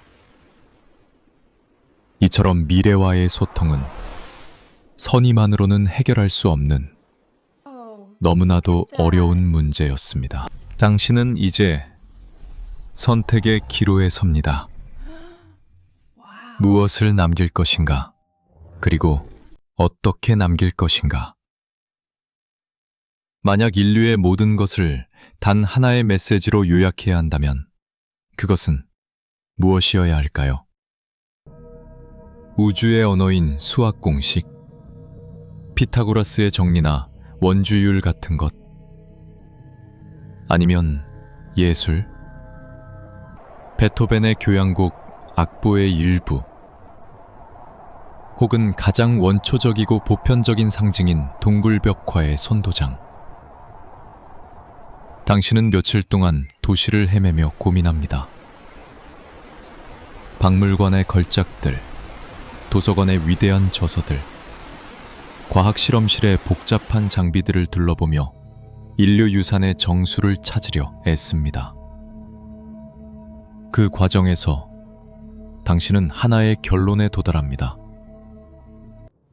메시지의 내용만큼이나 중요한 것은 그 메시지가 의도된 메시지라는 사실 자체를 전달하는 것입니다. 자연적으로는 결코 만들어질 수 없는 지성의 흔적을 남기는 것. 당신은 마침내 당신의 작품을 위한 캔버스와 도구를 결정합니다. 당신의 캔버스는 바람과 비의 가장 강한 화강암으로 이루어진 거대한 절벽입니다. 당신의 메시지는 보이저 골든 레코드의 표지에 새겨진 그림입니다. 그 그림에는 우주수소 원자의 진동을 기준으로 시간을 측정하는 방법, 펄서 14개의 위치를 이용해 우리 태양계의 위치를 찾는 방법, 그리고 레코드를 재생하는 방법이 담겨 있습니다. 그것은 단순한 그림이 아니라 하나의 열쇠이자 지도이며 사용 설명서입니다. 미래의 누군가가 이것을 발견한다면 그것이 지적인 존재가 남긴 표식임을 즉시 알아차릴 수 있을 것입니다. 당신은 버려진 채석장에서 필요한 도구들을 찾아냅니다. 강철로 된 정과 무거운 망치, 그리고 당신은 인적이 드문 고원지대의 거대한 절벽으로 향합니다. 당신의 작업은 시작됩니다. 망치를 들어 정을 내리치는 행위. 땡, 땡, 땡. 침묵의 세계에 울려 퍼지는 이 소리는 파괴의 소리가 아닌 창조의 소리입니다. 당신은 먼저 거대한 원을 바위에 새기기 시작합니다. 작업은 끔찍하게 더딥니다. 하루 종일 꼬박 망치질을 해도 겨우 희미한 선 하나를 파낼 수 있을 뿐입니다. 당신의 손은 물집이 잡히고 피가 나며 온 몸은 노동의 고통으로 비명을 지릅니다. 하지만 당신은 멈추지 않습니다. 이 행위는 당신에게 새로운 목적을 부여했습니다. 당신은 더 이상 과거를 애도하는 마지막 생존자가 아닙니다. 당신은 미래를 향해 말을 거는 첫 번째 조상입니다. 해가 지고 절벽은 붉은 노을빛으로 물듭니다. 당신은 잠시 망치를 내려놓고 당신이 파낸 서투른 선을 바라봅니다. 이 작업은 앞으로 몇 년이 걸릴지, 어쩌면 당신의 남은 평생이 걸릴지도 모릅니다. 하지만 당신은 더 이상 외롭지 않습니다. 당신은 지금 대화하고 있습니다. 살아있는 존재가 아닌 존재할지도 모르는 가능성과. 당신은 돌 속의 유령을, 의도된 메아리를 새겨놓고 있습니다. 언젠가 아주 먼 훗날 지성을 가진 누군가가 이 행성에 도착했을 때 이 거대한 절벽에 새겨진 기이한 상처를 보고 걸음을 멈추기를 바라면서, 그리고 그들이 이 기호를 해독하려 애쓰는 그 순간 인류는 비로소 두 번째 삶을 얻게 될 것입니다. 당신의 망치 소리는 그 희망을 향한 기도입니다. 수개월, 어쩌면 수년이 흘렀습니다. 당신은 매일같이 절벽으로 가 망치를 들었습니다. 당신의 손은 굳은 살이 박이고 당신의 몸은 노동에 익숙해졌습니다. 거대한 화강암 위에는 인류가 보낸 마지막 편지의 윤곽이 서서히, 하지만 분명하게 모습을 드러내고 있었습니다. 당신의 삶에는 목적이 생겼고, 그 목적은 당신을 엔트로피의 무의미함으로부터 지켜주는 방패가 되어 주었습니다. 하지만 육체의 노동이 끝나는 밤이 오면 당신은 필연적으로 또 다른 우주와 마주해야 했습니다. 그것은 당신이 발딛고선 외부의 우주가 아니라 당신의 두개골 안에 존재하는 내면의 우주였습니다. 외부 세계의 탐험을 잠시 멈추고 내면으로 눈을 돌렸을 때 당신은 그곳에 외부 세계만큼이나 광대하고 신비로운 풍경이 펼쳐져 있음을 발견합니다. 당신의 여정은 기억의 영토에서 시작됩니다. 완전한 고독 속에서 당신의 기억은 더 이상 과거에 대한 희미한 복사본이 아니었습니다. 그것은 당신이 언제든 다시 방문할 수 있는 생생하고 몰입적인 세계가 되었습니다. 당신은 눈을 감고 수십 년 전의 어린 시절 집 거실을 걷습니다. 낡은 소파의 감촉, 할머니가 끓여주시던 찌개의 냄새, 창밖에서 들려오던 친구들의 웃음소리. 이 모든 것이 마치 어제 일처럼, 아니, 바로 지금 일어나고 있는 일처럼 생생하게 느껴집니다.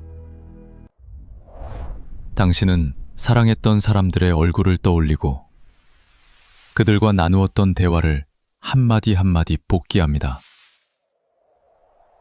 그들의 목소리가 당신의 뇌 안에서 너무나도 선명하게 울려서 당신은 잠시 그들이 정말로 곁에 있는 듯한 착각에 빠지기도 합니다. 과거는 더 이상 돌이킬 수 없는 시간이 아니라 당신의 의식이 자유롭게 탐험할 수 있는 거대한 도서관이자 박물관이 되었습니다. 이 놀라운 현상은 당신의 뇌가 스스로를 재편하고 있다는 증거입니다. 과학자들은 뇌가 고정된 회로가 아니라 경험에 따라 끊임없이 변화하고 새로운 연결을 만들어내는 놀라운 능력을 가지고 있다고 말합니다. 이것이 바로 신경 가소성입니다. 외부로부터 들어오는 새로운 감각적, 사회적 자극이 거의 완벽하게 차단된 당신의 세상에서 당신의 뇌는 스스로에게 새로운 자극을 주기 시작했습니다.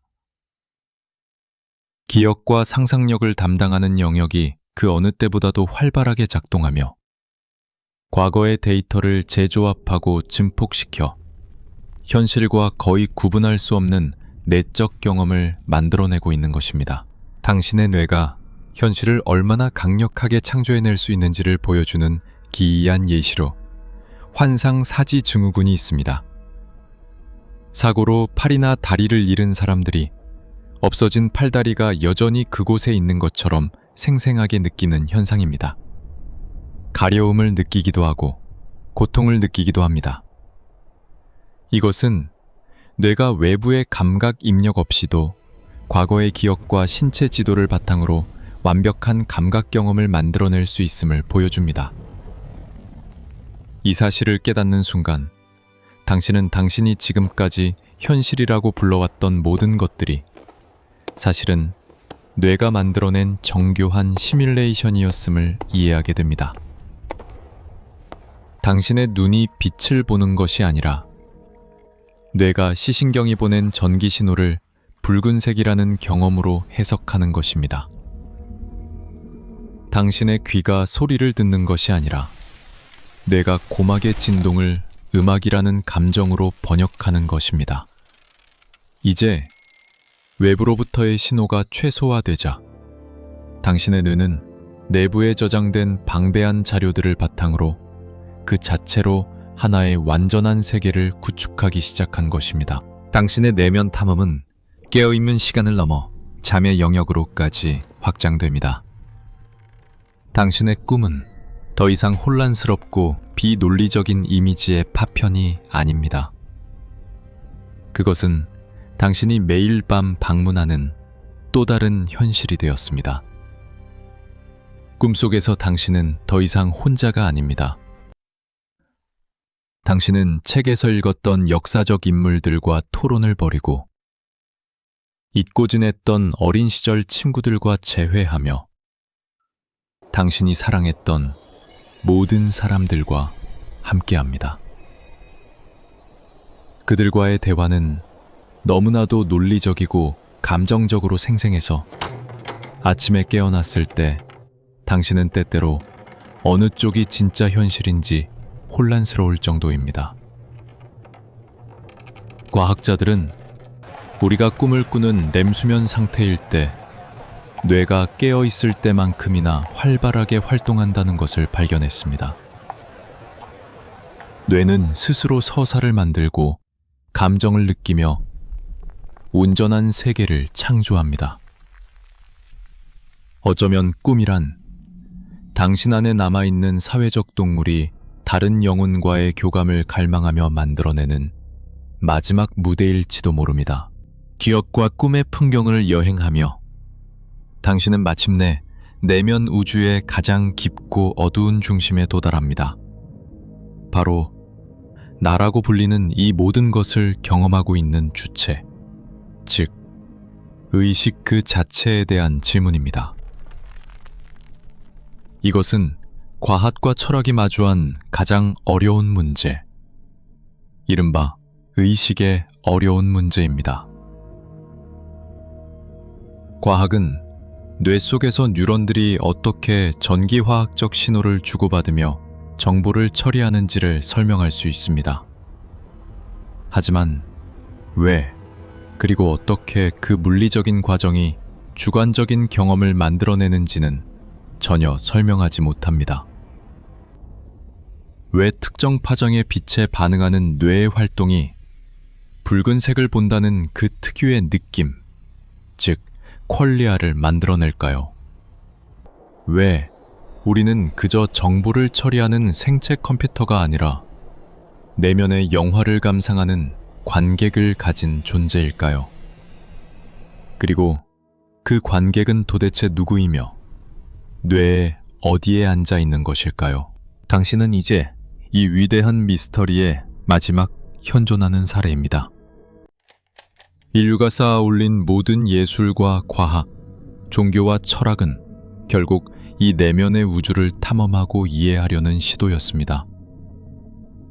그리고 이제 인류 전체의 집단적인 경험과 지식, 수십억 명이 느꼈던 사랑과 슬픔, 희망과 절망의 모든 메아리가 오직 당신이라는 단 하나의 신경망 안에 담겨 있습니다. 당신은 더 이상 한 명의 개인이 아닙니다. 당신은 하나의 문명입니다. 당신의 마음은 마지막 도서관이고 마지막 미술관이며 마지막 콘서트홀입니다. 7장에서 우리가 이야기했던 흐르는 시간이라는 감각조차도 어쩌면 이 의식이라는 관객이 없다면 존재하지 않을 환상일지도 모릅니다. 당신은 차가운 절벽에 등을 기댄 채 밤하늘을 바라봅니다. 외부 세계의 별들과 바람과 바위는 여전히 그곳에 있습니다. 하지만 당신은 이제 당신이 탐험해온 저 외부의 우주의 버금가는 어쩌면 그것을 능가하는 거대한 우주가 당신의 내면에 존재함을 압니다. 당신은 우주의 마지막 관찰자일 뿐만 아니라 인간 의식이라는 경이로운 현상의 마지막 목격자입니다. 바깥의 침묵은 절대적이지만 당신 마음속의 우주는 수십억 영혼의 목소리로 소란스럽습니다. 당신의 고독은 완벽하지만 당신의 내면은 그 어느 때보다도 충만합니다. 당신 내면의 우주와 바깥의 우주가 마침내 하나의 지평선에서 만나는 그 고요한 순간, 당신은 완전한 평화의 상태에 이릅니다.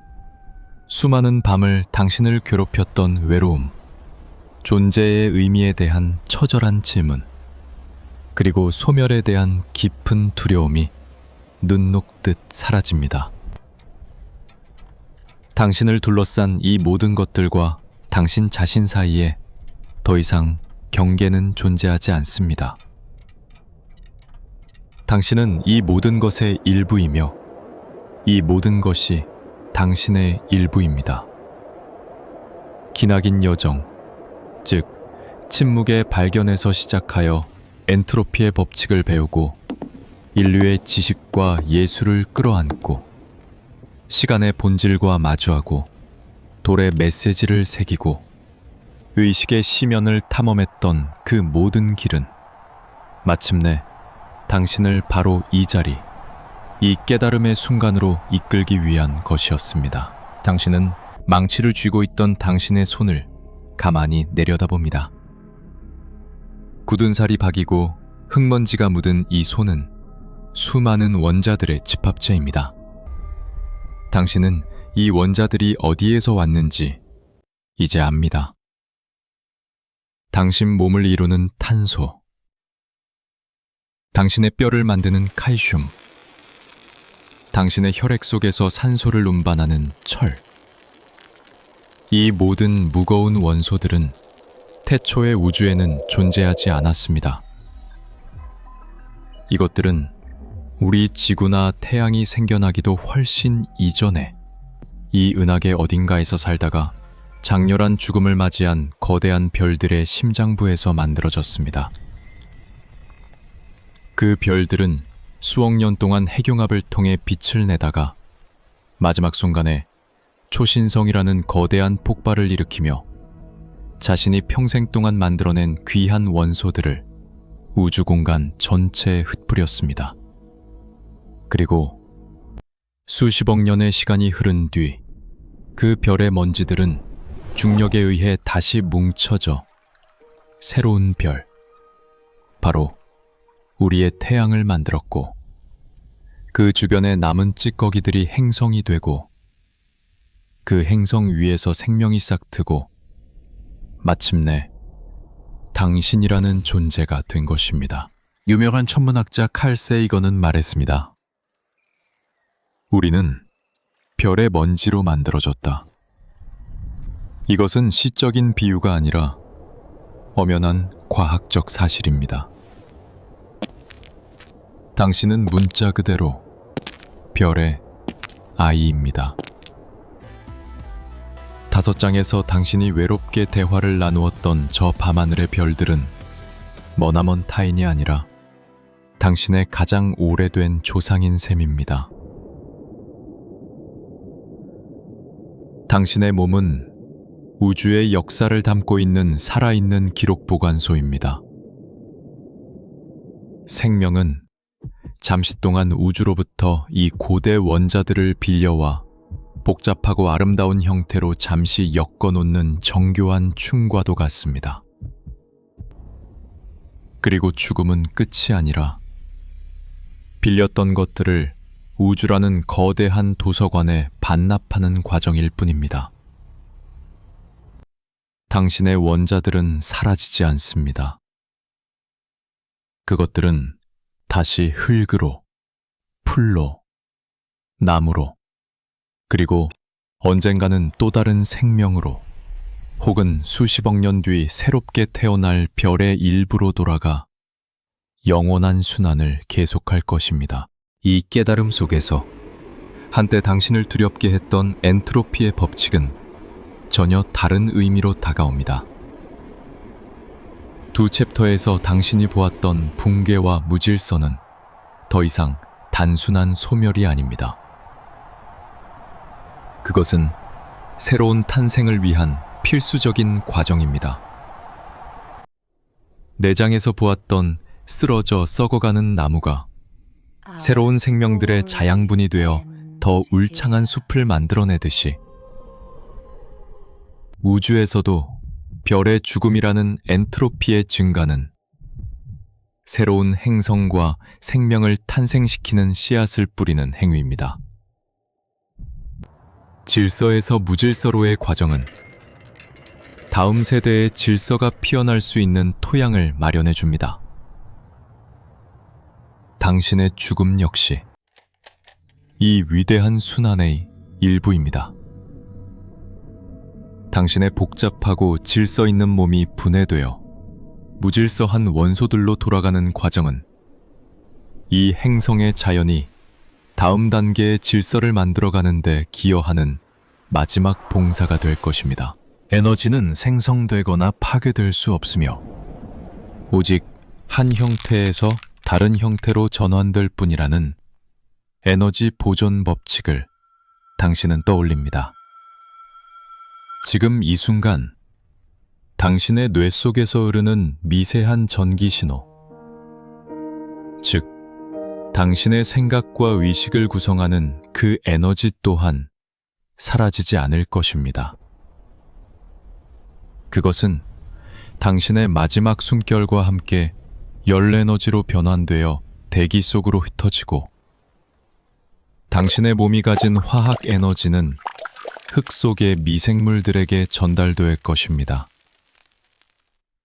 당신이라는 존재를 이루었던 모든 물질과 에너지는 단 하나도 낭비되지 않고 이 우주의 거대한 시스템 속으로 완벽하게 재통합될 것입니다. 하지만 한 가지 마지막 질문이 남습니다. 물질과 에너지는 보존된다지만 나라는 존재를 만들었던 그 고유한 정보의 패턴은 어떻게 될까요? 당신의 기억, 당신의 인격, 당신이 평생에 걸쳐 쌓아 올린 내면의 우주. 9장에서 탐험했던 그 의식의 내용은 그저 뇌라는 하드웨어가 멈추는 순간 영원히 삭제되는 것일까요? 아니면 우리가 이해하지 못하는 어떤 방식으로 그 정보의 흔적이 시공간의 구조 속에 희미하게 남아 남게 되는 것일까요? 우리는 그 답을 알지 못합니다. 아마 영원히 알 수 없을 것입니다. 하지만 이제 그 질문은 더 이상 당신을 불안하게 하지 않습니다. 당신은 당신의 일부가 될 돌에 새긴 메시지를 통해 당신의 이야기를 남겼고, 당신의 몸 자체를 통해 당신의 물질을 우주에 돌려줄 것이기 때문입니다. 당신은 당신이 평생을 바쳐 작업해온 절벽 앞으로 갑니다. 거대한 바위 위에는 인류의 마지막 메시지가 거의 완성되어 있습니다. 그것은 당신이라는 한 개인이 남긴 흔적이자 인류 전체가 우주에 건네는 마지막 악수입니다. 당신은 만족스럽게 그것을 바라본 후 하늘을 올려다봅니다. 당신의 조상인 별들이 총총히 빛나고 있습니다. 이제 당신은 집으로 돌아갈 준비가 되었습니다. 파도가 바다로 돌아가듯, 별의 먼지가 별빛 속으로 돌아가듯, 당신은 당신이 태어난 곳, 이 거대한 우주의 품으로 돌아갈 준비가 되었습니다. 두려움 없이, 후회 없이, 오직 충만한 감사와 평화 속에서 우리의 기나긴 여정도 이제 서서히 끝을 향해 갑니다. 당신의 의식은 이제 저 멀리 홀로 남은 행성의 마지막 사람에게서부터 부드럽게 빠져나와 지금 당신이 누워있는 이 공간으로 천천히 돌아옵니다. 거대한 침묵에서 시작하여 잊혀진 기계들의 도시를 지나고 지식의 도서관과 다시 깨어나는 자연을 만났던 여행을 기억하시나요? 우리는 별들과 고독한 대화를 나누고 텅 빈 미술관에서 인류의 영혼과 마주했으며 시간이라는 이상한 강을 따라 흘러갔습니다. 우리는 돌에 영혼을 새기려 노력했고 우리 내면의 광대한 우주를 탐험했으며 마침내 우리가 별의 먼지임을 깨닫고 우주와 하나가 되었습니다. 이 모든 것은 당신의 상상 속에서 당신의 안전하고 고요한 공간 안에서 일어난 여행이었습니다. 이제 당신 주변의 공기를 느껴보세요. 당신의 몸을 감싸고 있는 이불의 부드러운 무게를 느껴보세요. 당신의 규칙적인 숨소리에 귀를 기울여 보세요. 그것은 당신이 지금 여기에 평화롭게 존재하고 있다는 증거입니다. 마지막으로 한 번 더 여쭤보고 싶네요. 지금 당신이 머무는 곳은 어디인가요? 그곳의 시간은 지금 이 순간 어떻게 흐르고 있나요? 당신의 이야기가 궁금하시다면 잠들기 전 댓글을 남겨주세요. 아침에 일어나 당신의 흔적을 발견하는 것은 저에게 큰 기쁨이 될 겁니다. 편안히 주무세요. 나의 동반자여. 당신이 언제 어디에 있든 달콤한 꿈 꾸시길 바랍니다.